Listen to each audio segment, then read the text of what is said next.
Jakarta shines with dreams so Selamat bright. sore Bapak dan Ibu hadirin, selamat datang di Galeri Cipta 2.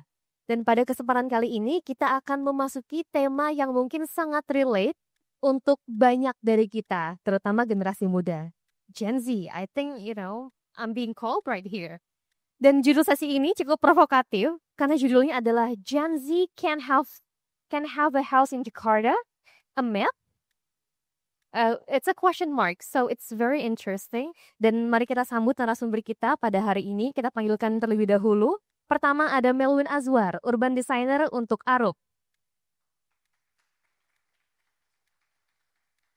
Dan kemudian ada Wendy Haryanto, Direktur Eksekutif Jakarta Property Institute. Yang berikutnya, Yulham Ferdiansyah Rustam, Direktur Utama PT Integrasi Transit Jakarta. Dan terakhir, Anwar Bansil Arifin, Head of Research Mengenali Project. Moderator kita pada sesi kali ini adalah Hera Lidiawati, Ketua Sub Kelompok Pembangunan dan Lingkungan Hidup 1, Bapeda Provinsi DKI Jakarta. Kami persilakan kepada moderator dan juga Bapak Ibu narasumber untuk bergabung bersama kami di panggung dan untuk memulai sesi diskusinya.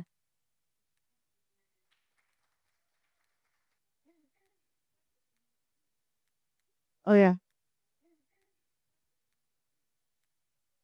Kakak Melwin di sini. Oh, Kakak itu di sini. Oke, Kakak.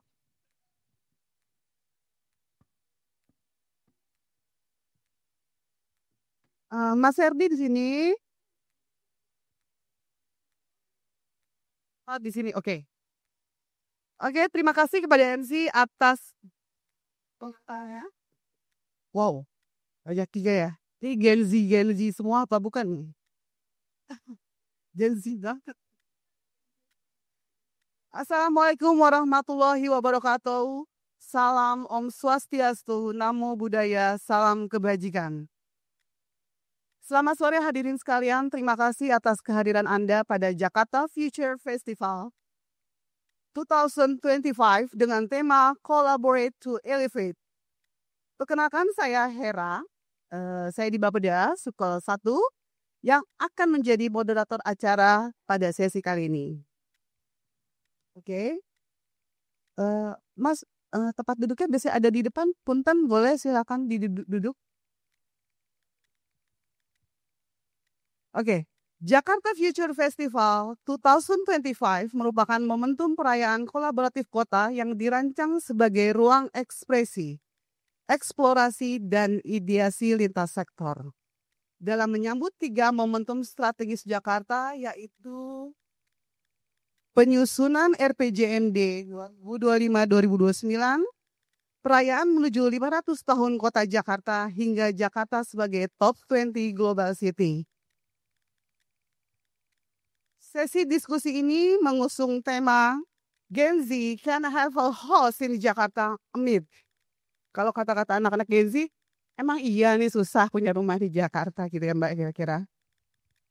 Lalu di sini tujuannya adalah mempertemukan para pemangku kepentingan, baik pemerintah, sektor swasta, akademisi, masyarakat sipil, dan generasi muda, untuk menggali tantangan utama serta merumuskan solusi nyata dalam meningkatkan ketersediaan dan keterjangkauan hunian bagi kelas menengah di Jakarta.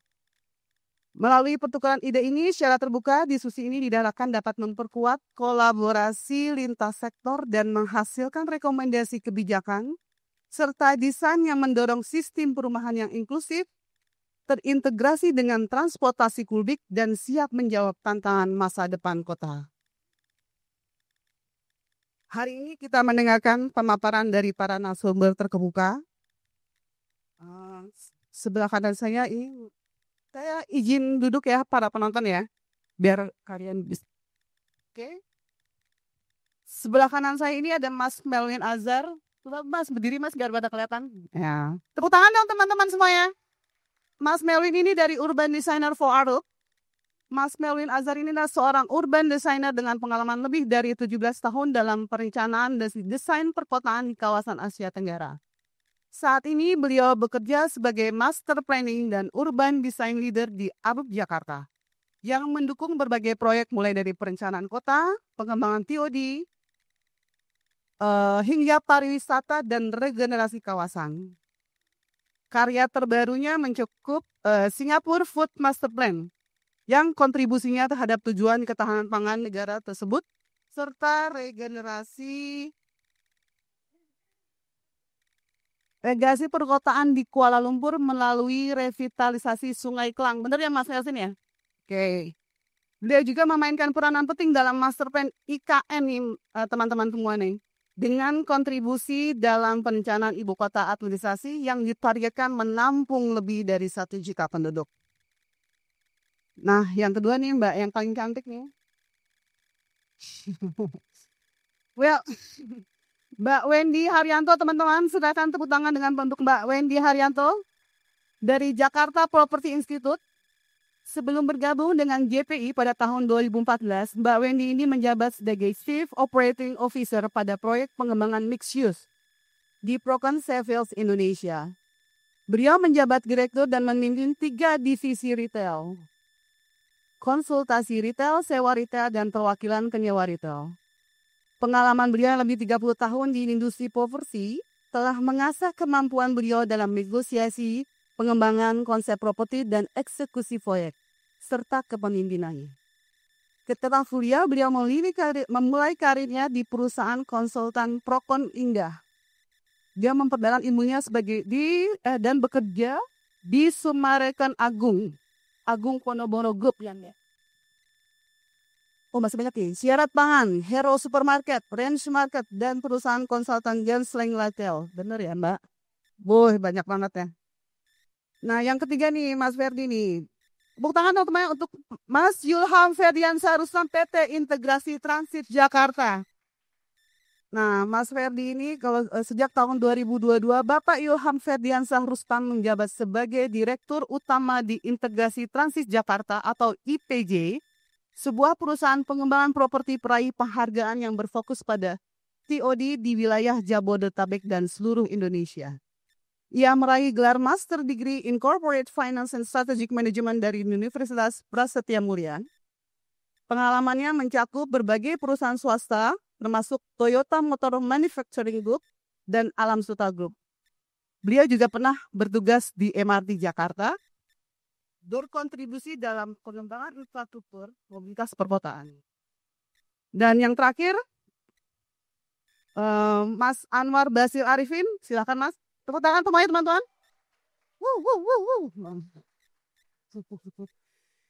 Ini kayaknya banyak masanya Mas Anwar nih. Dari Menemu Kenali Project.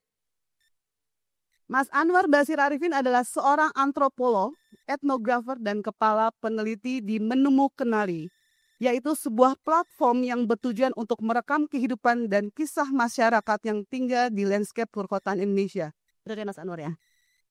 Beliau memiliki ketertarikan dalam melihat kota sebagai ruang tempat dialog terjadi, norma dan nilai saling berbenturan, serta ekspresi komunitas di tengah kebutuhan sosial, ekonomi, dan politik yang terus berlangsung. Mari kita tepuk tangan teman-teman semua untuk mulai pembicara kita. Oke. Sekarang kita memasuki sesi panel diskusi. Sebelum saya memulai jalannya diskusi pada hari ini, saya ingin mengawali terlebih dahulu dengan sebuah data nih. Kalau mau ngomong Gen Z kan mesti pakai data nih kayaknya. Kakak-kakak semua. Jadi gini, saya baca kemarin sebuah data yang mengatakan bahwa saat ini populasi kota Jakarta didominasi oleh generasi milenial dan Gen Z. Dilansir dari data BPS tahun 2020, dari total penduduk DKI 10,56 juta, sebanyak 27% didominasi oleh generasi milenial. Dan 25,7% ini didominasi oleh Gen Z. Data ini menunjukkan kelompok demografis yang signifikan di Jakarta, dan memiliki peran penting dalam berbagai aspek kehidupan di kota tersebut. Nah, pertanyaan nih pertama nih buat Mas Melvin. Gen Z ini kan dikenal sebagai generasi yang ekspresif dan punya nilai-nilai unik nih Mas. Menurut Anda, bagaimana seharusnya kota-kota, termasuk Jakarta, beradaptasi agar bisa menyediakan ruang hidup yang layak bagi mereka? Lalu, apa saja hal yang perlu diprioritaskan, khususnya dalam hal perumahan dan pengembangan ruang ketiga yang inklusif untuk generasi muda? Silakan menurut Mas, perspektif Mas Melvin. Halo. Terima kasih Mbak Hera pertanyaannya. Saya ada sedikit ini ya, paparan, tapi nggak yang gimana-gimana. Nanti ada yang lebih detail di-share sama Mbak Wendy, Pak Ferry, dan juga Mas Anwar. In general, ketika kita ngomong soal, saya bikin disclaimer dulu.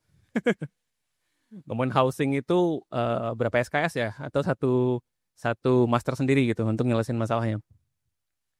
Butuh stakeholdernya banyak dan somehow kadang-kadang tarik ulur ya. Siapa yang bertanggung jawab untuk urusan penyediaan versus ensure itu yang make, which is Gen Z ya in this context, itu bisa sesuai dengan kebutuhan mereka gitu, yang sangat unik ya Gen Z itu. Belum lagi ngomongin soal investmentnya, ngomongin soal regulatorinya, ngomongin polisinya. Jadi mudah-mudahan diskusi ini kita saling berbagi dan sharing, karena honestly nggak ada tuh silver bullets how to solve the housing issue not only in Indonesia ya, itu globally ya, everywhere. Permasalahannya fondasinya sama gitu ya, bagaimana secara ekonomi gitu ya, makroekonomi gitu ya, yang namanya harga rumah nggak bisa catch up dengan harga dengan harga, dengan pendapatan atau dengan salary lah in this case.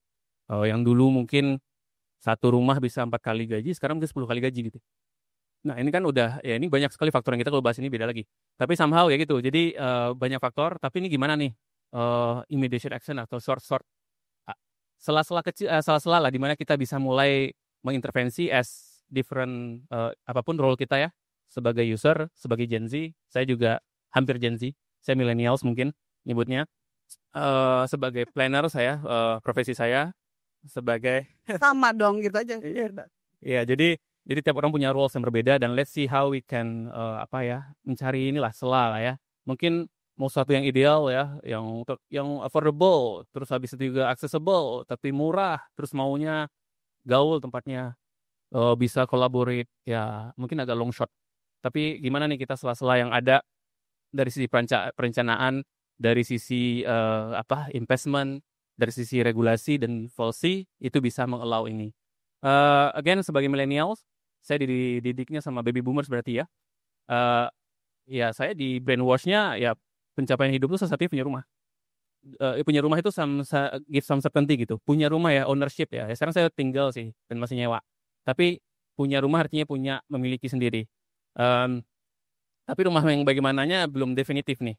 Ya kalau dulu kan produk rumah itu ya basic needs ya, rumah tinggal. Kalau sekarang kan rumah tinggal, kerja juga, gaul juga, nanam pohon juga, segala macam ya. Tapi again, kita balik ke konteks milenial, gimana nih challenge-nya? Punya title, punya sertifikat rumah, terus KPR 20 tahun misalnya, tadi kita sempat ngobrol di awal-awal. Plus, tapi juga punya value gitu. Punya stability, punya nggak mau FOMO kan kalau istilahnya kalau Gen Z ya. Dia bisa engage dengan komunitinya, ke tempat kerja gampang. Terus juga somehow at certain level nih sekarang juga awareness terhadap climate change, sustainability segala macam juga udah mulai muncul gitu. Nah ini udah mau milik aja susah, sekarang maunya macam-macam lagi gitu ya. Harus well connected gitu juga dengan dunia nyata dan dunia maya. Ya itu pertanyaan dasarnya. Jadi again menurut saya sih, ini balik ke ini saya ya, ke basic question saya untuk sesi siang dan menuju sore ini. Yaitu Jakarta itu housing crisis itu nggak purely dari sisi market doang kita ngerasanya, tapi ini ada krisis desain ya, mungkin urban design, planning design, all design, dan juga imajinasi gitu ya. Bagaimana penyediaan sehingga orang bisa tinggal yang layak di tempat yang nyaman dan murah and cheap gitu ya. Jadi itu kita angle-nya sangat banyak, tapi kita emang perlu beyond that. Design thinking itu nggak sekedar mikirnya arsitekturnya bagus gitu ya, bangunannya cantik gitu ya, punya perabot yang baik, tapi design thinking in terms of how property, financial, and people who use the property can really leverage by this three context. Mungkin saya pinjam agak blur ya, tapi itu kayak sebenarnya itu gambar tangga ya. Saya pinjam teori inilah, teori mungkin orang ekonomi lebih jago ini, tapi saya pinjam teori ini namanya housing ladder ya, atau housing career. Jadi teorinya again, orang yang memulai karir itu juga punya housing career. Jadi dari pertama dia nyewa, habis itu lama-lama dia bisa mulai nyicil beli, habis itu dia mulai dia mungkin berkeluarga atau gimana dan lebih mampu gitu ya secara ekonomi. Kemudian dia mulai pindah ke jenjang lebih tinggi gitu ya. Nah, reality check nih di sini. Again ini as ilustratif doang, pasti banyak faktor financial lainnya. Tapi katakanlah sekarang UMR Jakarta 5,4 juta. Walaupun mungkin di sektor lain bisa double atau triple, I don't know. Tapi studio flat Jakarta studio flat yang benar nih ya, yang proper ya. Bukan yang benar dalam artian yang luxurious, tapi yang proper, accessible, tadi semua prasyarat untuk jadi sebuah Gen Z yang globally gitu ya. Itu mungkin di 5-6 jutaan probably rentalnya. Ini baru maksudnya even untuk catch up rentalnya aja nggak cukup gitu kan kalau lu kasih semua duit gaji lu untuk nyewa gitu. Nah jadi ladder itu broken gitu istilahnya. Ladder itu broken, nggak boro-boro mau mikirin journey housing gua, journey housing gua, tapi even untuk mau naik tangga pertama aja nggak bisa. Gimana nih? Jadi akhirnya padahal Gen Z atau even Gen X atau even somehow millennials itu kan adalah future asetnya kota nih. Kita ngomongin kota global city nih. Ini adalah future marketnya mereka yang akan bangun kota ini menjadi global city whatever gitu ya. Nah itu nggak terjadi. Jadi makanya akhirnya ini udah sistem failure sebenarnya. Bukan hanya ini nggak nyalahin siapa-siapa ya, tapi emang ya tumbuhnya kota begitu dan emang ini udah globally begitu gitu ya. Sistem failure yang emang ya tadi saya bilang agak longsor gitu kalau benar-benar ideal gitu. Jadi harus ada cari-cari celah gimana supaya si ladder ini seenggaknya ya nggak hilang, seenggaknya ada topangan dikit deh biar orang bisa naik gitu ke ladder berikutnya, nggak simply hilang terus nggak bisa manjat gitu. Akhirnya berakhir di kos-kosan. Mending kalau kos-kosannya yang sekarang startup banyak tuh, kos-kosannya yang udah ya sama harganya 5-6 juta juga kayak per bulan. Tapi kos-kosan sekarang kan banyaknya ya masih ini ya, dia kan meng-capture demand aja itu. Yang nggak, kadang ventilasinya nggak bagus, sumber cahayanya aja nggak baik gitu ya. Jadi boro-boro punya internet tepat dan bisa ada commodity area untuk sharing ideas, untuk tukar pikiran, berinovasi, bla bla bla. Oke, forget about it. Jadi ini sistem failure dan permasalahannya tuh harus diselesaikan bareng dan banyak tangan gitu. Critically, hipotesis saya sih harusnya ada beberapa celah yang kita bisa coba push gitu ya, dari dua arah lah. Yang pertama kita butuh systemic shift. Tapi kalau systemic shift yang ideal kan panjang ya. Kita bisa diminta ganti semua regulasi semacam which is lama sekali. Tapi seenggak-enggaknya gini, nanti Pak Ferry mungkin bisa nyinggung soal ini juga nih. Ngomongin soal TOD ya, as a acupuncture yang paling signifikan nih in terms of city development di Jakarta saat ini. Gimana kita bisa bikin semacam, sorry saya pakai wordingnya agak common, Public Housing Corporation. Mungkin di Jakarta udah ada spesifik badan atau institusi yang megang ini. Tapi yang saya bayangkan itu kayak semacam champion atau bukan regulator, sorry, operator gitu ya, yang memang punya kemampuan nggak hanya dari sisi regulasi, tapi dari sisi kemampuan mendesain, kemampuan mengkonsolidate, dan juga action gitu untuk mengkonsolidate tanah atau aset government next to misalnya stasiun MRT ya, yang which is udah mulai proven dan mulai berjalan nih. Nah ini simple sih, tanah publik atau aset publik dipakai untuk mengkatalis gitu ya, sehingga yang namanya spekulatif land yang tadi udah astronomik itu nggak terjadi gitu ya. Jadi tanah bisa di-ensure punya government, kerjasama sama entah itu PPP atau sama developer gitu, sehingga yang punya tanah bisa meringankan beban developer, tapi developer juga dipastikan gua kasih tanah murah, lu pastiin bangun mix income, nggak cuma mix use, mix income housing. Jadi housingnya ya tadi tanggai lengkap. Jangan tiba-tiba yang atas ya. Sekarang kan bikin kita ya, saya nggak tahu deh datanya, tapi intinya kan kita tahu bahwa yang namanya tangga atas itu udah banyak gitu, udah banyak banget, kebanyakan bahkan udah oversupply ya. Yang tangga atas tadi residential housing gitu ya, yang emang targetnya high end gitu ya. Nah, yang missing kan yang di bawah. Nah, jadi dengan adanya semacam public housing corporation yang punya power gitu ya, mungkin itu bisa ensure itu terjadi ya, mixed income kind of housing development. Nah, di saat yang sama harus ada acknowledge gitu ya, recognizing bahwa kita itu somehow udah banyak ya, tapi somehow itu nggak ada ngikat harus bagaimana sih sebuah katakanlah building gitu ya atau neighborhood gitu ya, emang good design gitu ya, emang terdesain dengan contemporary needs of Gen Z, Gen X, millennial, whatever. Sekarang kan ya mohon maaf, kebanyakan rumah-rumah yang di mid ke bawah itu kan masih ya karena again dia di trade as commodity gitu ya.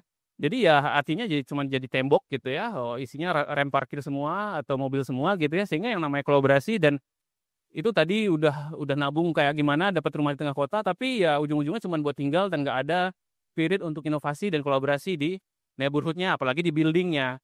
Nah, jadi dua traction dan shifting ini menurut saya sangat kritikal. Satu dari sisi yang punya power dan punya kuasa atas tanah dan propertinya. Yang kedua adalah ada championnya nih yang bisa ensure bahwa in principle semua building, like cuma housing ya, itu harus punya good design code lah. Ya kayak misalnya kalau di Barcelona itu ada chief ya, kalau di government level itu ada chief of architect-nya yang ensure tuh nggak cuma di skala arsitektur tapi juga di skala master plan, semuanya itu benar-benar terjadi gitu ya, dan dia nggak punya power, nggak cuma ngomong doang dan akses doang, dia punya power di Barcelona harus develop seperti apa. Kalau misalnya Singapura ya URA lah super powerful institution, kita bisa nggak copy paste, mungkin panjang juga ininya reward-rewardnya gitu ya. Anyway, oke, itu satu. Nah sekarang tadi kan saya bilang nanti nih mungkin akan dibahas juga, mungkin ya udah deh nggak usah muluk-muluk dulu, nggak usah ngomongin soal ownership dulu deh. Gimana nih tangga yang tadi kosong gitu ya untuk manjat gitu ya, bisa nggak di fill dengan something yang sifatnya alternatifly gimana sih? Pokoknya seenggaknya satu, gue dapat dulu rumah yang benar, dan aspirasi gue as Gen Z untuk bisa membuat kota Jakarta menjadi sebuah kota yang emang wow, ini kota atraktif banget buat talents nih, sehingga bisa jadi new global city in the world gitu ya. Ya ini udah praktikal, ini udah ada di mana-mana. Kalau teman-teman yang S2 ke Eropa, ke Belanda, ke Jerman, ini udah common things yang bisa ditemuin. Malah ini yang mereka cari gitu. Jadi ngeliat housing as a service gitu ya. Kita instead of bayar bayar KPR atau bayar invest untuk itu ya, kita bayar subscription untuk ensure kita dapat livable yang kita mau gitu, dan ketemu orang-orang baru untuk bertukar ide dan inovasi. Sama satu lagi, ini dapat bocoran kemarin nih. Ini menarik, ternyata udah ada. Mungkin memang beda konsep, ini nggak menggantikan sama sekali yang pertama dan yang ini ya, nggak menggantikan sama sekali si leader yang hilang. Tapi somehow saya bilang mungkin ada something yang bisa kita jadikan batu loncatan, atau seenggaknya temporary inilah cara gimana orang akhirnya bisa ada cara tuh untuk punya rumah. Nah yang kayak begini ini kan yang yang rumah koperasi ya. Ya mungkin menarik juga dieksplor dan di scale up. Jadi nggak cuma rumahnya lagi, tapi bagaimana juga secara desain dan neighborhood dia juga bekerja dengan baik. Anyway, ini part of discussion aja. Again, mungkin kita jangan my closing remarks sih. Kita jangan jadikan rumah as simple as commodity aja. Tapi kita harus mulai lihat rumah itu sebagai infrastructure, social infrastructure project gitu ya. Dia punya value, dia punya user, dan dia akan mendetermine bagaimana city kita ke depan di branding city lah. Branding city kita akan dilihat oleh orang lain in the future. Nah, ngomongin global city Jakarta ya, jangan ngomongin bikin venue, bikin MICE, bikin infrastruktur, bikin tol, bikin MRT doang. Kalau by the end citizen livability of the citizen yang nggak kemana-mana, kita nggak akan pernah jadi global city. Jadi ensure dulu si talent dan orang yang tinggal di kotanya livable, baru kita bisa moving forward untuk jadi bisa direcognize sebagai global city, bukan sebaliknya gitu. Oke, terima kasih Mbak Era, sorry agak slightly ya. Thank you, Mang. Housing as a service ya, Mas Navin ya. Oke, dari yang kedua ini Ibu Wendy Haryanto. Jadi gini Bu, dengan keterbatasan lahan di Jakarta, ya Kakak Wendy, jadi dengan keterbatasan lahan di Jakarta, strategi tata ruang seperti apa sih yang dibutuhkan untuk menghadirkan hunian yang layak dan terjangkau khususnya bagi Gen Z nih? Terus apa sih pelajaran penting yang dari kota-kota global yang bisa kita terapkan di sini gitu? Silakan Kakak Wendy. Jadi waktu baru datang, panjangnya kakak, di pandubu, jadi saya protes dikit. Berarti kan udah lewat nih nggak milenial dan gaji Bu. Ini pembukaannya dari Mas Nalwin rada berat nih hati gitu. Jadi saya coba at par coba ya sekarang. Kalau dilihat kota-kota global lain ya, memang kita mau nggak mau harus vertikal. Itu udah nggak bisa lagi kita harus punya landed di dalam kota sendiri, itu agak berat. Dan satu hal lagi yang kita harus coba baca juga, sebetulnya permasalahannya tuh di mana? Kenapa sulit sekali punya rumah? Punya ya, karena bicaranya to have. Ini duduknya ini to have. Jadi, nah, masalah kita itu masalah housing atau masalah kepemilikan. It's two different things ya.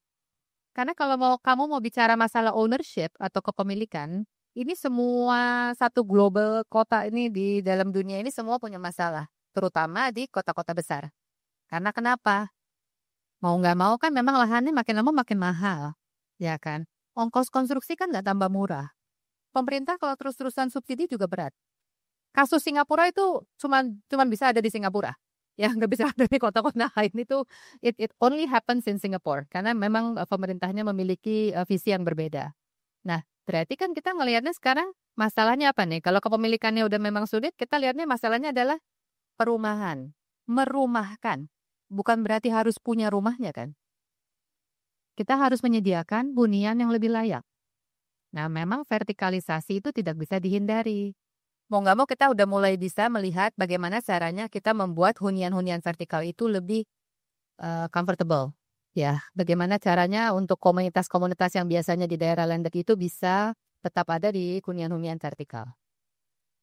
Menjawab nggak tuh kakak? Kata air, menjawab nggak? Jadi menurut Mbak, ini bunyi apa ya? Jadi gini Mbak Weni, jadi strateginya berarti vertikal udah nggak bisa ini aja, nggak bisa ditawar aja. Kalau di Harus dalam vertikal. kota nggak harus vertikal. Harus vertikal. Oke. Jadi Sama apalagi nanti Pak Ferdi pasti ikut ngerjain juga. Kalau di daerah-daerah TOD itu memang udah harus konsepnya kan harus complexity ya. Kita harus lebih densitasnya harus lebih tinggi di tengah-tengah kota, di mana itu menjadi pusat transportasi juga. Nah, daerah-daerah tersebut mixed use developments itu mau nggak mau harus divertikalisasi. Oke. Karena secara finansial kalau dihitung itu nggak 1 tambah 1-nya udah nggak 2 tuh kalau ada itu. Nggak bisa 11 jadi. berarti oke. Khususnya Jakarta memang kan agak Kota besar betul. mau nggak mau harus gitu. Oke. Kalau lihat gini datanya kita coba lihat deh kota-kota besar yang lain ya di dunia kita lihat persentase kepemilikan rumahnya udah pasti lebih sedikit. Pasti banyak orang udah nyewa. Dia maunya tinggal di kota nih. Pasti dia sewa karena memang dia udah tidak mampu. It's a moving target. Gitu. Kalau dia punyanya biasanya di suburb. Memang itu kejadian yang udah udah copy paste dari satu kota ke kota lain gitu. Again Singapura jangan dijadikan contoh ya karena itu memang beda.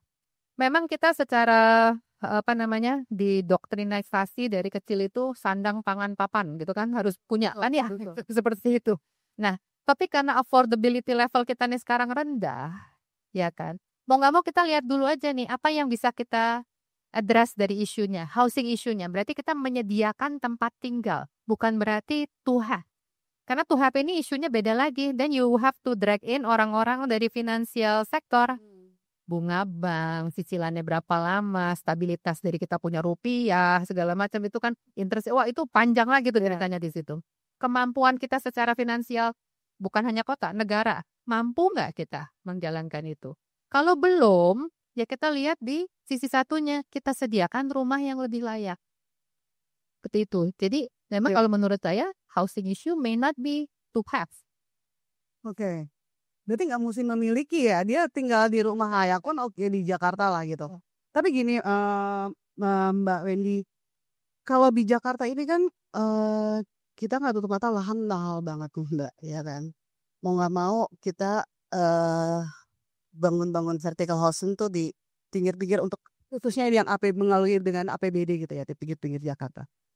Ini kan si Gen Z ini kan saya udah capek kerja ini terus harus jauh banget ini ada solusi gak sih Mbak selain gimana sih strateginya gitu untuk memantik si Gen Z ini mereka punya bisa tinggal tidak hanya di pinggir-pinggir tidak di pusat Jakarta karena kan tanahnya mahal nih Sedangkan kalau misalnya kita dari kalau misalnya tadi Mbak Wendy bilang tidak mesti memiliki tapi punya gitu. Jadi kan pasti kan Gen Z ya udahlah gue nyewa aja deh tapi kan yang penting di pusat kota. Itu setuju gak sih Mbak Wendy kayak gitu udah? Saya setuju, karena sebetulnya banyak kali lahan-lahan yang bisa dibangun untuk menjadi hunian sewa. Yang tadi kayak Mas Melvin cerita ya. Jadi sebetulnya Kayak pabrik-pabrik yang tanah-tanah yang tidur, lahan tidur itu bisa kita pergunakan. ini urban plannernya, ini laksana transportasinya. Ah, Kan udah ada oke, dua nih lihat di situ kan. nih. Ini yang nanti bikin transportasinya harus Ini menemukan kenalinya yang tinggal gitu. gitu. beres lah, sudah solusi hari ini selesai. Oke, jadi kan have a house itu nggak mungkin mesti memiliki gitu intinya ya. Yang penting tinggalnya layak lah gitu ya. Harus gitu. layak, harus dalam pendapatan. Jadi itu kan sebetulnya ada apa? Kita bilangnya apa ya itu? Persentasi yang kita spend untuk transportasi dari pendapatan kita. Itu tuh mesti ada. Nah itu biasanya ada rasionya tuh. Negara-negara yang berkembang tuh berapa persen. Kita seharusnya spend tuh kalau nggak salah 10%, 15% gitu ya, something like that. Di kita kalau nggak salah masih about 30%, masih agak mahal. Tapi itu harus diimprove dengan public transport dan segala macam yang sedang dibangun juga sekarang kan, Jabodetabek segala gitu udah ada. Itu mestinya lebih turun. Nah dengan itu turun, dia akan lebih mampu untuk sewa.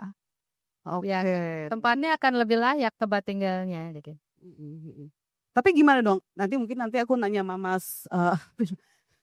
Jadi udah oke fasos-fasum nih, tapi kan ada pasti kan biasanya yang kayak gitu-gitu tuh mahal tinggi nih Mbak Wendy nih untuk di situ gitu loh. Solusinya ya kan Mas udah ini itu agak kayak semacam jadi kapan nih si Gen Z ini bisa di tengah kota tapi sesuai dengan income-nya dia yang ya kalau namanya Gen Z kan masih yang inilah Mbak.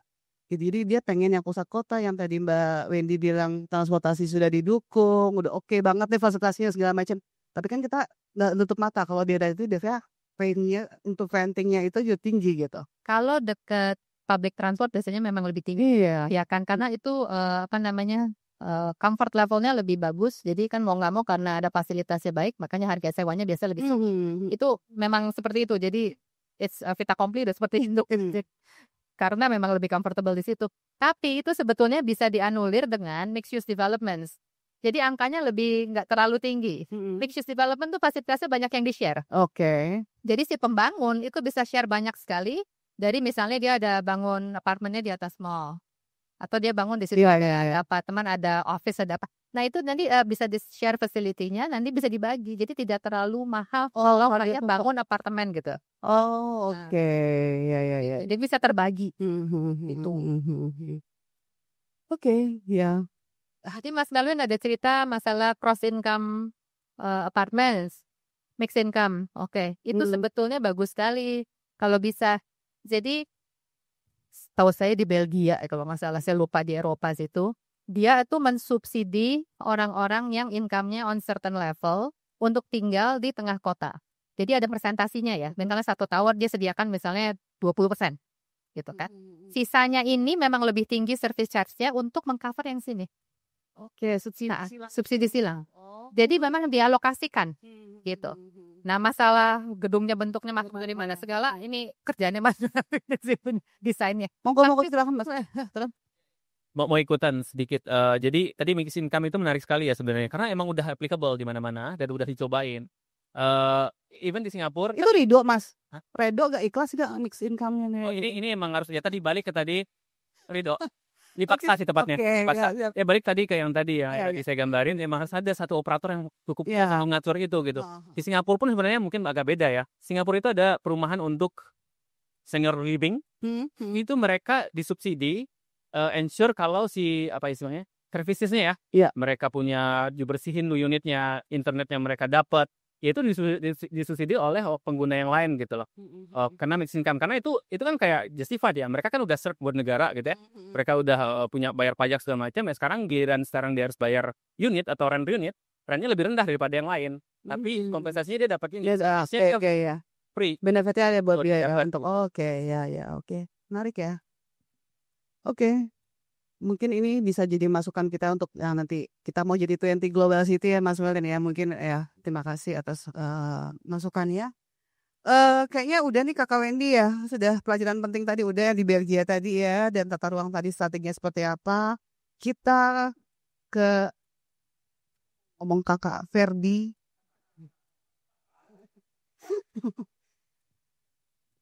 Mas Ferdi, aku mau nanya nih. Mengingat masih kurangnya hunian terjangkau yang terintegrasi dengan transportasi publik, bagaimana pendekatan VOD nih dapat dimaksimalkan dan untuk menyediakan hunian layak terhubung dengan bagi generasi muda? Lalu belum selesai nih. Apa saja sih tantangan utama agar TOD benar-benar dapat diakses oleh kelompok menengah? Silahkan. Oke, terima kasih Kak Hera ya. Kalau gitu sekarang kita manggilnya semuanya kakak gitu ya. Karena kita Saya desti bersama semua di sini. yang lain. Gensi itu. Mudah-mudahan meskipun di depan sini yang wajahnya agak Gen X cuma saya gitu ya. Assalamualaikum warahmatullahi wabarakatuh. Selamat sore, salam sejahtera rekan-rekan semua. Teman-teman saya panggil teman-teman aja ya, biar kita agak seangkatan gitu ya. Agak susah pada saat saya di-invite untuk bicara di topik ini, terutama dalam perkembangan 1 minggu terakhir. Tapi saya berharap banget yang ada di ruangan ini open-minded gitu ya. If the topics was very provocative, ya, saya juga akan menjadi orang yang cukup pragmatis untuk bercerita ini ya. Kalau kita kembali ke, mungkin saya nggak perlu pakai presentasi meskipun ini hanya data-data aja. Kita bicara Gen Z 18-28 tahun di tahun 2025 ini. Dan beberapa data yang kami lihat, mungkin saya bisa, saya untuk sedikit, ya, thank you.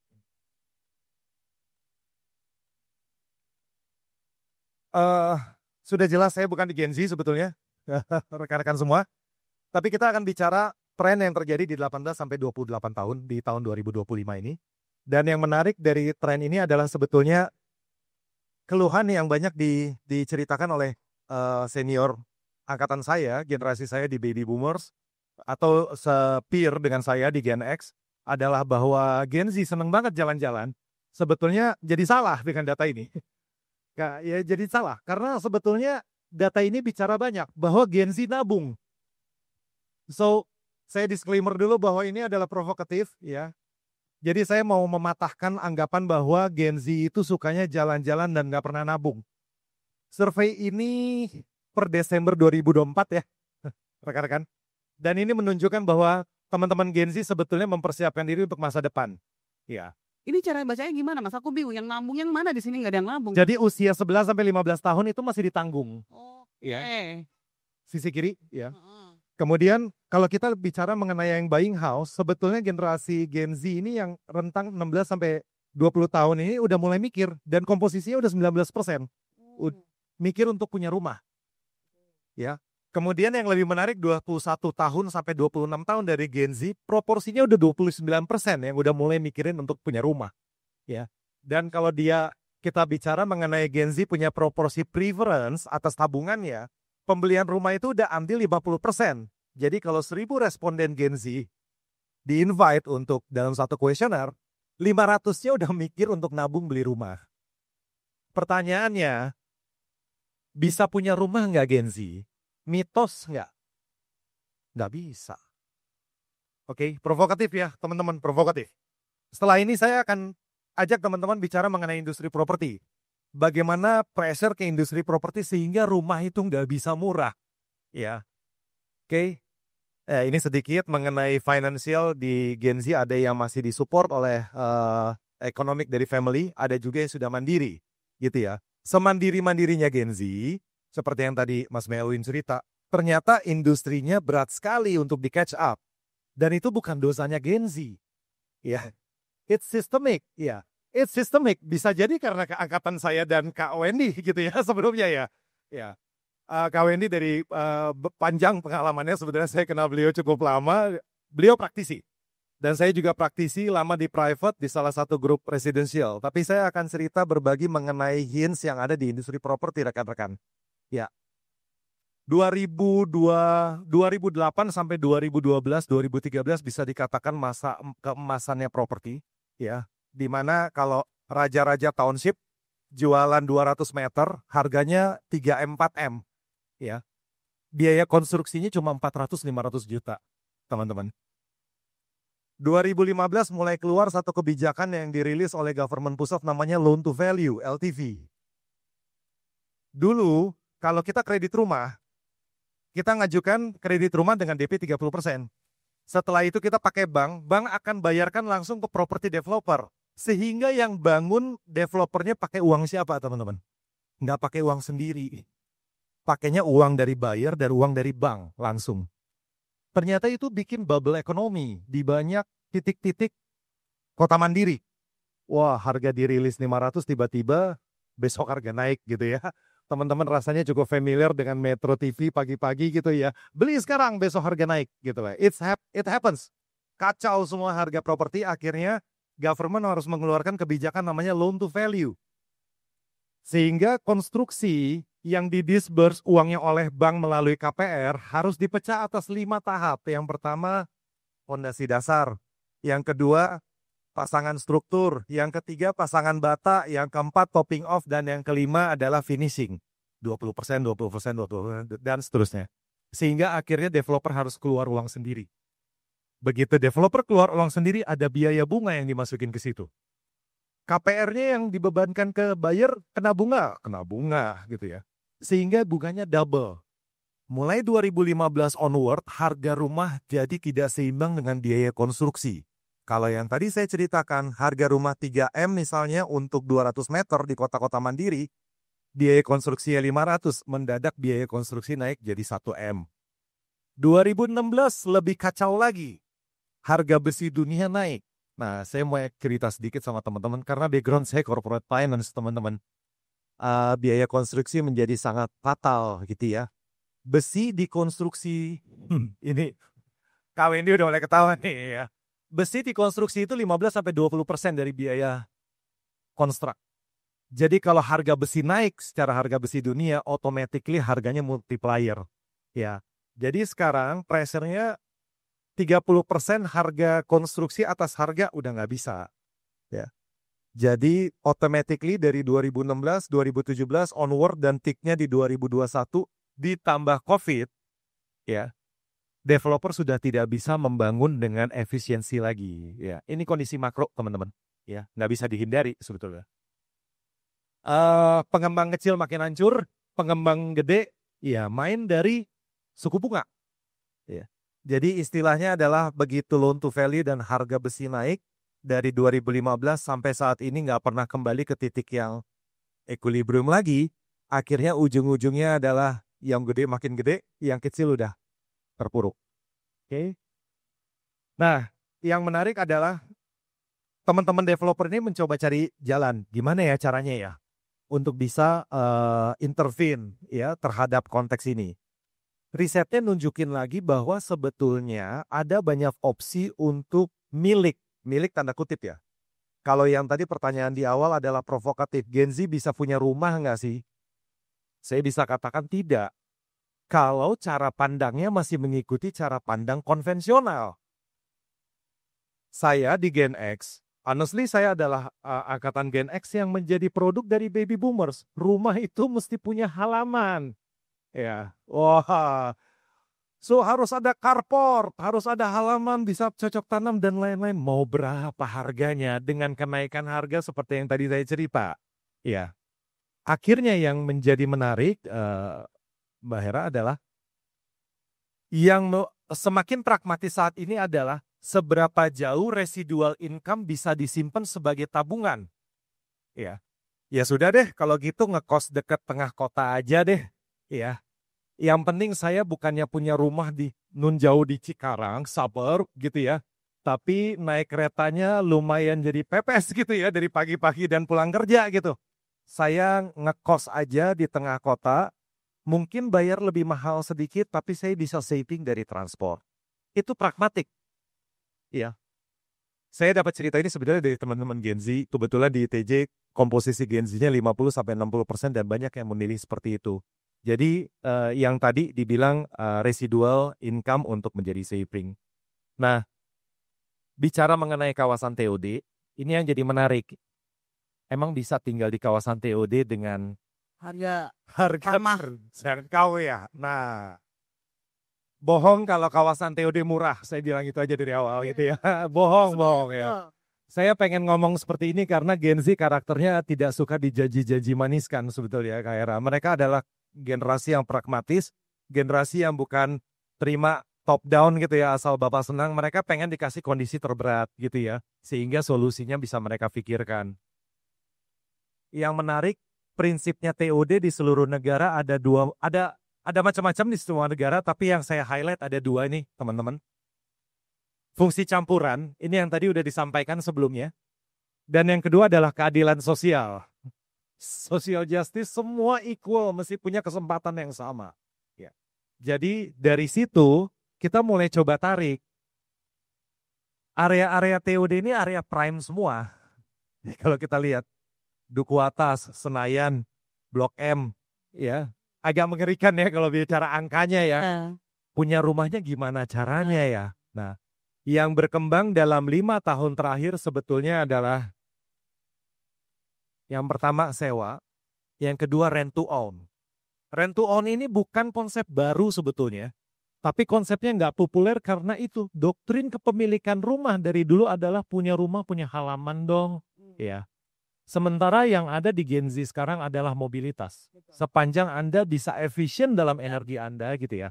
Dan rent to own itu sebetulnya Anda menyewa dulu untuk kurun waktu 1 atau 2 tahun. Setelahnya Anda putuskan beli, harga rumahnya nggak sama dengan harga baru, teman-teman. Harga apartemen atau itu sudah terdepresiasi. Ya, artinya Anda beli unit dengan harga lebih murah, tapi Anda jadikan sewa Anda sebagai DP. Gitu. Ini yang sekarang menurut saya butuh policy yang secara makronasional dukung ini. Ya, karena ini adalah creativity dari developer sebetulnya. Belum ada induk semangnya policy yang bisa mendukung itu secara kuat. Itu mungkin dulu. Ya, thank you. Kayaknya pada bernafas lega nih pas terakhirnya bisa dong. Ya. Langsung, oh bisa ternyata. Masih bisa ternyata. Oke, ini yang terakhir nih. Oke, selanjutnya dengan Mas Anwar Baseo.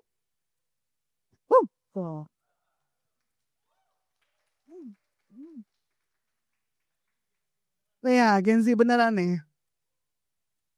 Dapat nggak Mas Anwar menceritakan bagaimana warga dan pengetahuan lokal dapat dimanfaatkan untuk merumuskan strategi lintas sektor dan kebijakan perumahan yang lebih inklusif? Silakan. Oke. Halo teman-teman semua. Saya Anwar dari Imenu Mukenali Project sebagai Head of Researcher-nya. Mungkin presentasi aku nih sekarang mungkin sedikit less technical daripada expert sebelumnya gitu ya. Kebetulan background aku pribadi sebenarnya antropologi.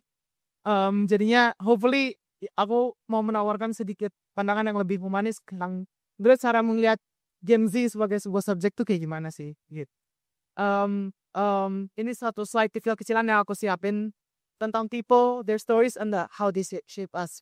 Refleksi saya mengenai human differences, the act of listening, dan kota.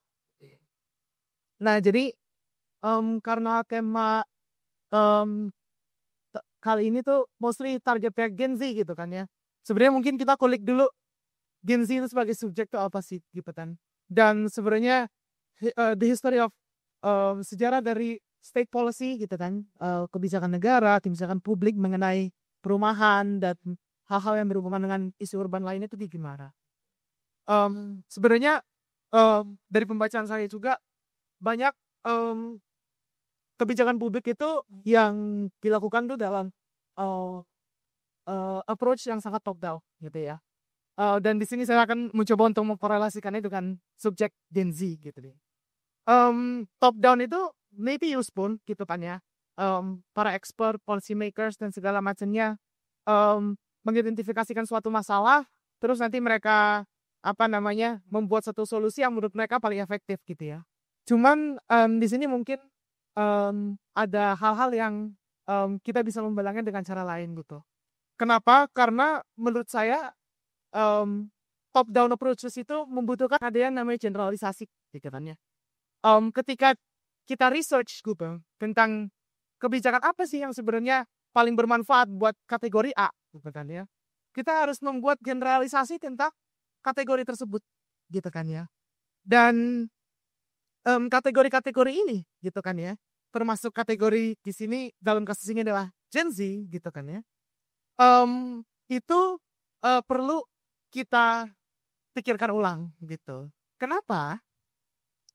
Karena asumsinya adalah semua yang masuk ke dalam kategori Gen Z gitu ya. Let's say Gen Z yang kita definisikan ini, biar kita satu suara aja di ruangan ini, itu orang-orang yang lahir dari tahun 97 sampai 2012 gitu kan ya. Saya, mungkin kawan-kawan yang lain di sini banyak gitu kan ya. Asumsinya adalah semua yang lahir dari tahun 97 sampai 2012 gitu ya, itu memiliki pola yang mirip-mirip sama sehingga bisa dimasukkan ke dalam suatu kategori Gen Z gitu kan ya. Tapi kenyataannya gitu ya, even as Gen Zs gitu kan ya, kita itu berbeda-beda gitu teman-teman. Kita itu datang dari kelas yang berbeda gitu kan ya, memiliki SIS yang berbeda dan segala macamnya. Dan menurut saya pribadi, dalam riset kebijakan terutama gitu ya, itu suatu hal yang butuh dipikirkan secara mendalam gitu. Nah, pada akhirnya yang berbahaya dari kategorisasi gitu kan ya, dan kayaknya mungkin Gen Z bisa relate dengan dengan poster yang ada di depan gitu ya, bahwa kategorisasi itu membuat suatu generalisasi gitu kan ya, yang kadang-kadang menjadi stereotip yang berbahaya. Yang paling klasik yang dialami oleh Gen Z itu adalah, ya Gen Z mah udah bakal bisa beli rumah, kerjanya ngopi mulu sih gitu kan ya. Banyak mungkin teman-teman yang sering mengalami sentimen tersebut gitu. Padahal mau beli Harlan Holden 3 kali sehari juga gak bakal dapet rumah, gue bilang kan. Nah, gimana ya harga menurut tidak mahal gitu. Nah, menurut saya researchers, policy maker gitu ya, itu mulai harus mempertanyakan asumsi-asumsi tersebut. Kenapa sih kita memberikan kategorisasi Gen Z dengan dia punya blanket statement ini, Gen Z itu pemalas, Gen Z itu kerjanya ngopi doang, Gen Z itu ini, Gen Z itu itu. Gitu. Kenyataannya Gen Z itu beda-beda gitu. Dan itu ya, it's a part of human difference gitu. Nah, maka dari itu,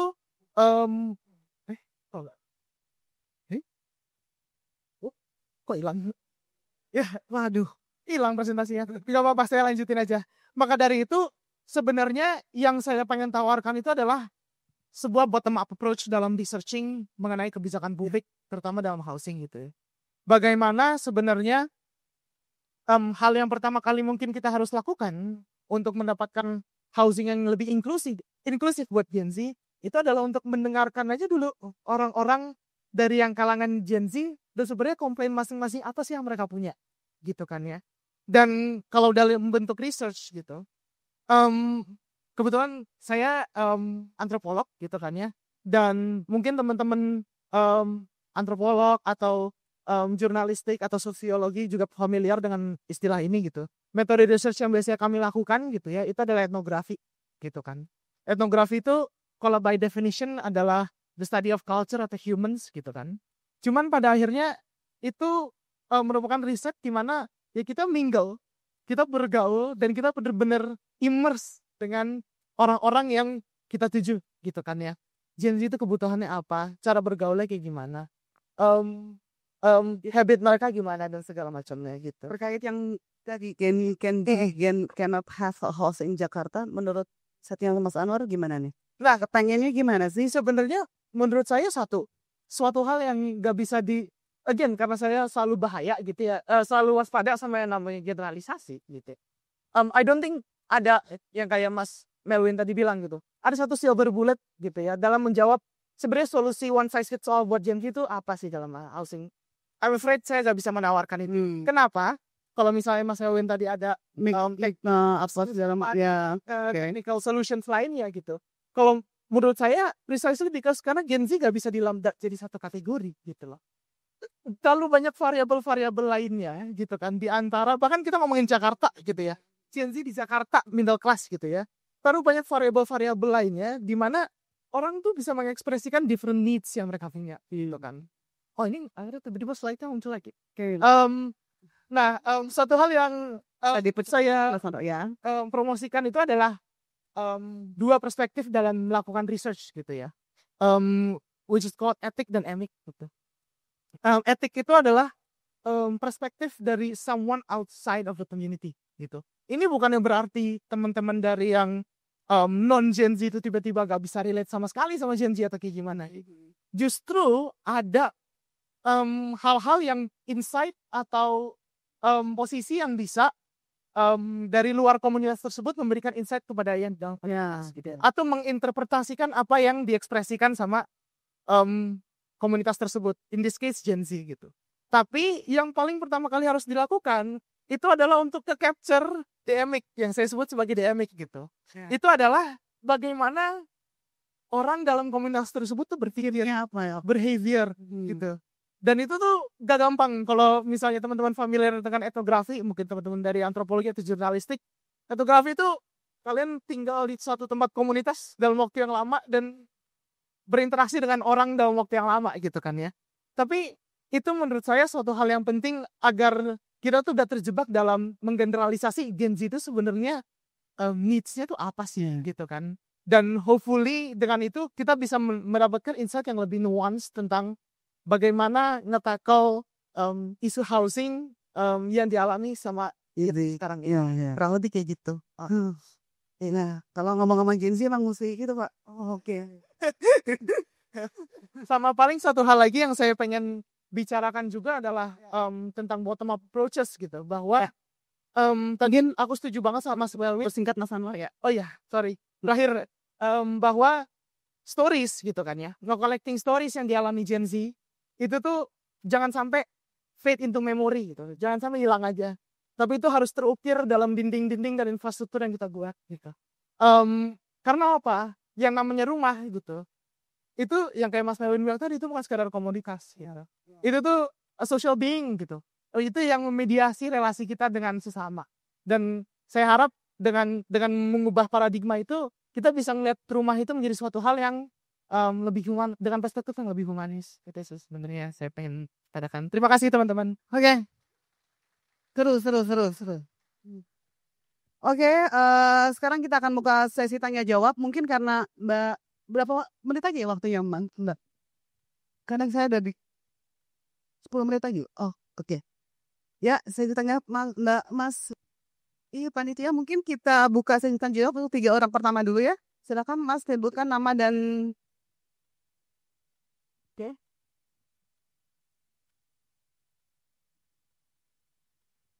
Saya dulu nih. Ya, panitia. Mas ini yang baju hitam, lalu Mas yang sebelah sana, mungkin yang yang di depan dulu ya, 3 ya. Mas yang biru, Mas yang ini, nanti Mas yang sebelah. Oke. Selamat sore semuanya, teman-teman semuanya. Akhirnya ketemu Ibu Wendy di sini. Pak Ilham, saya sudah dengar namanya, mau ketemu cuma tidak ada waktu pada saat itu. Nama saya Roni Wisan. Saya 2 tahun terakhir di Wika Realty BUMN sebagai direktur marketing. Barusan 3 minggu yang lalu selesai. Jadi saya sendiri membangun sebuah perusahaan jasa konstruksi dan engineering end-to-end. Misinya adalah untuk membantu para pemilik tanah agar bisa membangun rumah mereka. Kita namanya Ultima Land S ya, puji Tuhan. Kita sudah mempunyai beberapa proyek di Bogor dan di Gresik 7 dengan 5 hektar. Oke, gampang sekali. Pertanyaan saya adalah sederhana. Gen Z can have a house di Jakarta. Tadi yang dikatakan oleh Pak Melvin ya. Pak Melvin langsung sudah membuka front tadi. Saya tadi bertemu dengan Ibu Moore, Mrs. Moore, just now, this morning. Tadi Pak Melvin langsung mengatakan bahwa unfortunately kalau mau beli rumah di Jakarta agak sulit ya, memangnya. Tapi jangan berkecil hati ya. Karena kenapa, memang tanah di Jakarta harganya sudah terlalu mahal ya. Saya di dunia developer juga kalau dapat tanah dari developer itu hitung-hitungannya itu repot ya. Semua developer mau cuannya tebel ya. Minta 6 kali dari harga tanah. KDB mereka nggak peduli. Aduh, saya sendiri ada satu proyek.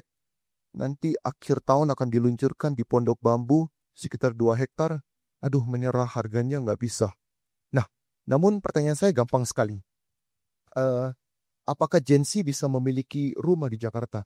Saya rasa lebih tepat adalah apakah Gen Z bisa memiliki apartemen di Jakarta? Karena tadi Ibu Wendy, Pak Yildan sudah mengatakan bahwa kalau di Jakarta, Ibu Wendy yang mengatakan tadi sudah dipertegas katanya beliau-beliau bahwa di Jakarta harus dianu. Nah pertanyaan saya gampang kepada Ibu Wendy dan kepada Pak Yuldan. Pertanyaan saya begini. Saya gemes, saya singkat aja, saya gemes melihat banyak sekali gedung-gedung mangkrak di Jakarta dan di Indonesia. Kita tahu di mana itu. Di depan kota Casablanca ada satu apartemen sudah 12 tahun mangkrak. Ya, terus kemudian banyak sekali di Alam Sutra. Surabaya, kota yang saya asal dari Surabaya. Itu kota apartemen mangkrak di mana-mana. Nah, pertanyaan saya sederhana sekali. Apakah bisa menurut Pak Yuldan, Ibu Wendy, pemerintah menyelesaikan masalah itu? Anda tahu Kemanggisan, saya tahu Anda yang pernah datang ke Kemanggisan, ada apartemen mangkrak ya, Kemanggisan Residen ya, sudah 22 tahun. Itu kalau dibangun bisa dimiliki oleh 2.400 orang. Nah pertanyaan saya sederhana sekali aja. Apakah bisa gedung-gedung mangkrak tersebut diselesaikan?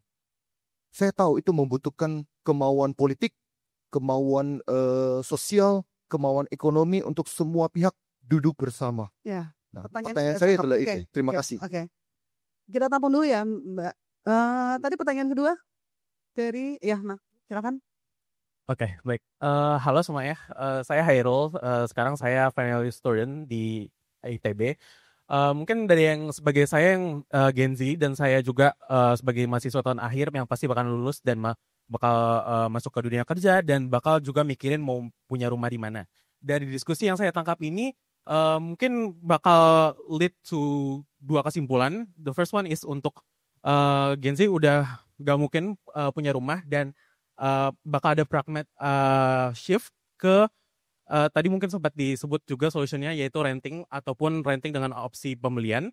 Dan yang kedua adalah itu. Nah mungkin ini bakal leading to two main question untuk menjaga ini. The first one adalah bagaimana untuk menyediakan si hunian yang renting ini dengan harga terjangkau. Mungkin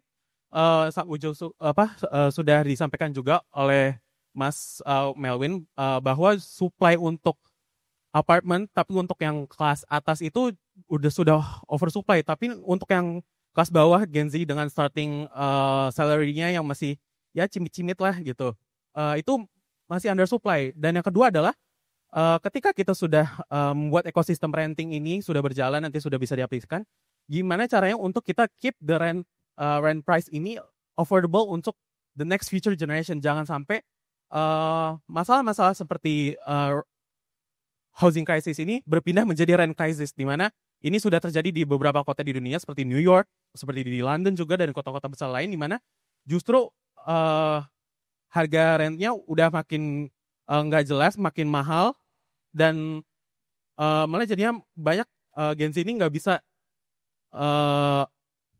living di urban cities ini karena harga rentnya makin mahal gitu. Makasih. Oke. Pertanyaan ketiga, Mas yang di belakang kak ya. Thank you banget kesempatannya. Aku Adit. Aku pengen nanya tentang mungkin rumah dan kebebasan gitu ya. Kemarin aku sempat ikut sesi gimana menguatkan identitas Jakarta lewat dari sudut pandang arsitektur. Nah, ada satu arsitek bilang pas space kita tuh kan tekannya kebagi jadi 3 itu, rumah, tempat tinggal, dan something in between di antara kedua itu. Nah, rumah dari 24 jam yang kita miliki, sepertiga waktunya mungkin kita habiskan di rumah gitu.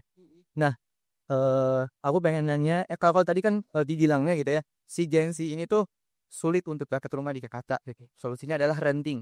Nah, kalau yang aku rasain sebagai Gen Z mungkin bedanya antara memiliki dan menyewa itu adalah kebebasannya gitu.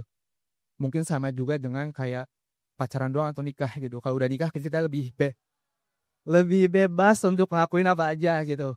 Yang awalnya haram mungkin jadi halal, jadi ibadah. Kurang lebih kayak gitu. Tapi jadi milih yang memiliki atau mau menyewa nih Mas? Kalau saya sendiri sebagai Gen Z lebih bebas untuk memiliki sebetulnya. Oke, pertanyaannya Mas. Contohnya gini, kalau di kosan gitu ya, kan saya ngekos nyewa tuh, saya butuh misalnya mesin cuci, saya butuh kulkas, tapi nggak bisa karena kan nggak bisa sebebas itu dong gitu untuk punya di kos, di kamar sendiri. Nah, yang lebih ingin saya tanyakan tuh mungkin udah jadi concern teman-teman juga gitu.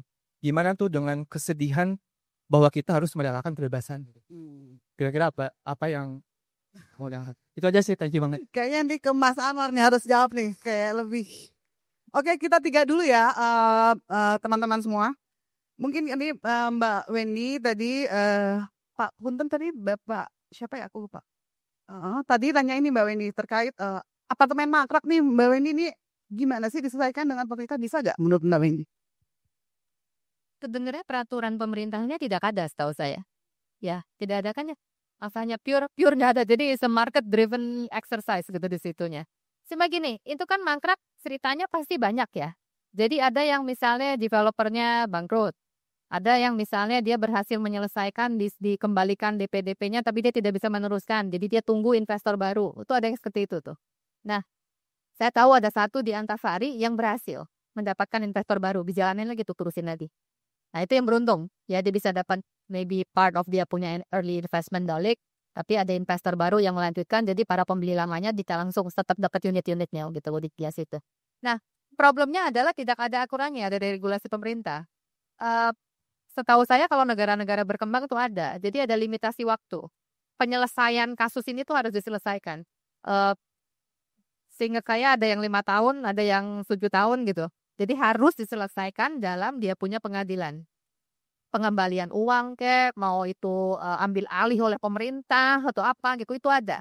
Tapi negara step in waktu dia tidak bisa menyelesaikan. Dianggap default, negara langsung oke. Dan itu negara ya kalau kayak gitu. Di kita nggak ada, makanya kalau ingat zaman sesudah rakyat waktu itu 98, itu yang mangkrak banyak kali kita ya tuh. Itu lama menyelesaikannya ini. Tapi sekarang pun masih banyak.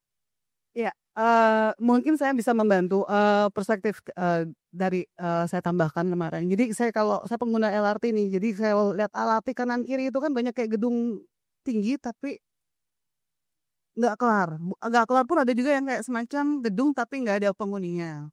Ya, itu kayak kadang-kadang saya juga berpikir dengan teman saya, ini kenapa kita nggak beli aja. Nah, benar kata Mbak Mel, belum ada regulasinya agak sini. Jadi mungkin itulah yang kita Tugas kita betul.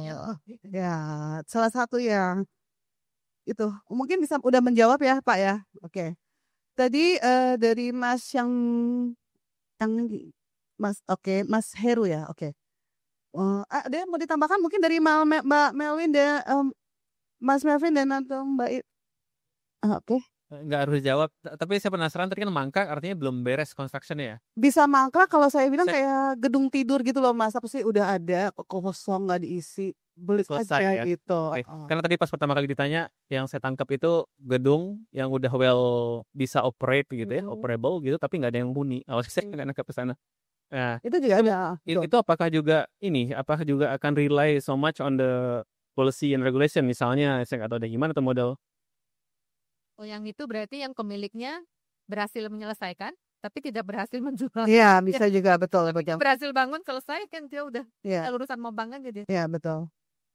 Ya, atau bisa yang ditinggal, ya benar Mbak. Jadi ditinggal, jadi gedung-gedung yang kalau kita samping kalau lihat lagi dari dukuh atas kita ke kiri itu, ada kan beberapa gedung yang apartemen yang tidak terpakai itu, kayak seperti itu ya. Gitu kita agak kepengen gitu regulasi seperti itu gitu kan. Harusnya harus dipilah-pilah. Oke, ya oke. Memang harus ada limitnya. Betul. Kalau limitnya itu sudah terlewatkan, negara harus bisa ikut campur. Oh, oke. Kalau enggak ya seperti ini. Betul. Ya. Oke. Mungkin pertanyaan kedua tadi katanya kan Gen Z ini udah nggak mungkin punya rumah gitu tuh. Tapi tadi kan terakhirnya slide-nya kayaknya ada angin segar nih Mas Heru gitu. Jadi tentang itu hunian terjangkau seperti apa gitu. Mungkin Mas ini Mas Herunya mungkin perlu diberikan perspektif yang Thank you. Jadi mungkin saya akan komen sedikit, ada impact-nya juga dengan mungkin menjawab pertanyaan pertama. Kalau bangunan mangkrak sedikit ya saya share, it's purely B2B ya. Yang kita tidak miliki regulasinya adalah kalau misalnya satu zona atau pengembangan tidak berkembang dan stagnan sampai limit tertentu yang tadi Mbak Wendy bilang kapan itu bisa dianeksasi oleh pemerintah, ada intervene ya. Tapi basically urusan akuisisi project itu purely B2B. Ya mungkin kita perlu fokus lebih lanjut adalah kalau bangunannya udah jadi dan tidak terutilize ya. gara-gara contohnya sekarang office building banyak sekali yang kosong. Ya, banyak sekali sepanjang Sudirman Tamrin. Kenapa? Karena orang sekarang udah memilih work from anywhere gitu ya teman-teman ya. Menurut saya yang harus kita fokuskan adalah bagaimana regulasi bisa menunjang persetujuan bangunan gedung dengan mixed use di satu building. Ya. Jadi merubah alih fungsi bangunan itu dari yang tadinya office kemudian di switching menjadi hunian sewa. Anda bayangkan sekian banyak bangunan di atas 20-30 lantai di Jakarta kalau abandoned dan itu bisa di reutilize untuk menjadi hunian berarti akan supply-nya akan berapa banyak. Nah, ini ada relasionalnya dengan pertanyaan yang tadi selanjutnya. Kalau orang Indonesia bilang untungnya kita masih tinggal di Indonesia ya. Untungnya hidup akan terus berjalan gitu loh kalau di Indonesia gitu ya. Karena kita tidak ngadepin seperti halnya di Hong Kong. Hong Kong tidak ada tanah milik. Kecuali sultan luar biasa gitu ya. Dan semuanya adalah hak guna bangunan di mana orang kalau menyewa flat per 10 tahun lagi harus kembali queuing antri untuk dapat hak untuk tinggal di flat itu. Anda bayangkan teman-teman. Kalau Anda nggak memberikan statement tertentu untuk perpanjangan, Anda diusir. Ya. Untungnya kita di Indonesia. Nah, saya tidak mengatakan bahwa renting ini akan menjadi solusi jangka panjang karena somewhere in the future, kalau kita akan jor-joran dengan renting, kita akan hadapan hal yang sama dengan di Hong Kong.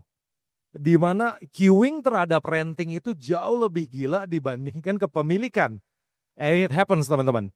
Tapi itulah ekonomi. Selalu ada supply demand yang dia akan ketemu dengan equilibrium yang baru. Yang harus kita sama-sama aware adalah untuk bisa merubah pattern ini dan mendukung pattern ini terhadap supply hunian sebetulnya bukan hanya kita mencoba untuk provide harga yang bisa match gitu ya. Tapi kita juga harus melihat trennya akan bergerak kemana. Contohnya, saya bukan arsitek, teman-teman, saya bukan urban design, tapi saya cukup amazed. Hunian dengan densitas tinggi di beberapa negara-negara lain itu tidak mengejar 20 lantai. Ya, terutama untuk segmen tengah. Dia mengejar mid-rise. Mid-rise itu 15 ke bawah. Nah, yang berbeda kalau apartemen di Indonesia 20 atau 25 lantai gitu ya, ngejarnya supaya unitnya banyak tapi mix income ya, hanya satu lantai. Dan satu lantainya hanya pendukung terhadap orang yang tinggal. Kita hanya bisa bicara grocery, kemudian laundry gitu ya. Nggak ada yang lain lagi. Sementara kalau di tempat-tempat di negara lain ternyata arsitekturalnya udah agak bergeser. Cukup bikin 15 lantai, tapi yang dibikin menjadi mix use-nya 3-4 lantai.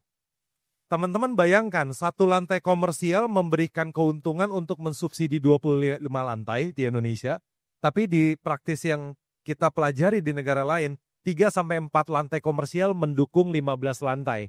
Itu yang sebetulnya akan memberikan subsidi terhadap harga sewa yang lebih terjangkau. Dia mendapatkan pendapatan dari komersial yang lain. Mungkin begitu. Ya, kira-kira menjawab Mas Heru? Oke. Untuk pertanyaan ketiga, kayaknya Mas Anwar nih. Ya harus Karya kebebasan gitu ya. memiliki atau menyewa gitu kan. I mean, saya juga setuju gitu ya. Cuman maksudnya ini yang maksud saya ketika kita nggak bisa buru-buru dalam menarik kesimpulan tentang Gen Z itu menginginkan apa gitu kan ya. Ternyata ada variabel-variabel lain yang biasanya kan kalau teman-teman di urban design dan teman-teman yang saya ngobrolin di economics biasanya kan suka banget ngomongin tentang rational choice theory gitu ya. Bahwa pada akhirnya manusia itu adalah orang-orang rasional yang mencoba untuk mencari hal-hal yang paling menguntungkan buat dirinya dia sendiri gitu in some sense.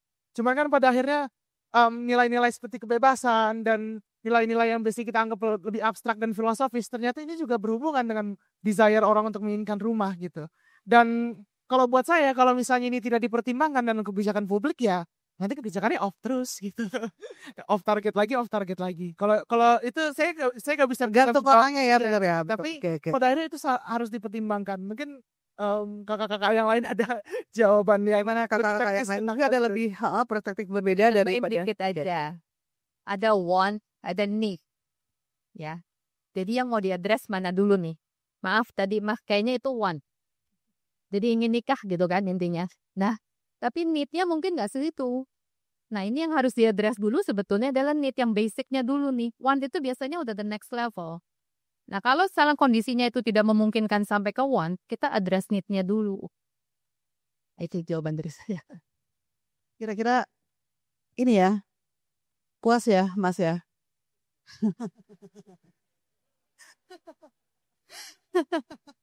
Jadi kira-kira need-nya dulu nih. Jadi kalau want-nya ketian, oke.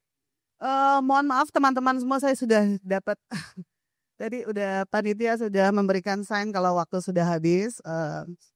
Terima kasih. Nanti mungkin kita di lain waktu kita terkait public housing bisa kita undang lagi kakak-kakak semua gitu. Saya pribadi terima kasih, ini juga saya belajar banyak di sini gitu terkait ternyata regulasi tentang public housing itu khusus untuk Gen Z ini mesti gimana, konsep mixed use itu memang kita ke depannya mixed use itu memang yang saya tadi pegang dari Kakak Wedi adalah udah vertikal udah agak mati deh kalau di Jakarta udah nggak bisa. Jadi kita mesti itu mungkin kolaborasi kerjasamanya nanti kita mungkin agak untuk kedepannya kita mesti untuk jadi future kota future yang top 20 katanya Mbak. Jadi kita harus ya kalau nggak kayak gini aku juga nggak tahu oh kayak gini bisa ada solusinya ternyata. Jadi sebelum kita mengakhiri diskusi pada sesi ini, mungkin saya cuma mengambil kesimpulan kayaknya jangan pesimis ya Mas ya. Jadi untuk yang tadi yang tadi Mbak Wendy bilang needs dan want itu juga apa yang kamu need juga hadir, jadi bisa dipertimbangkan untuk tidak selalu have ya Mbak ya. Jadi ya untuk lagi tinggal di Jakarta. Jadi sekali lagi terima kasih banyak kepada seluruh pembicara dan peserta yang telah berpartisipasi aktif bertandanya menyimak. Akhir kata saya selaku moderator undur diri. Wabillahi taufik walhidayah. Wassalamualaikum warahmatullahi wabarakatuh.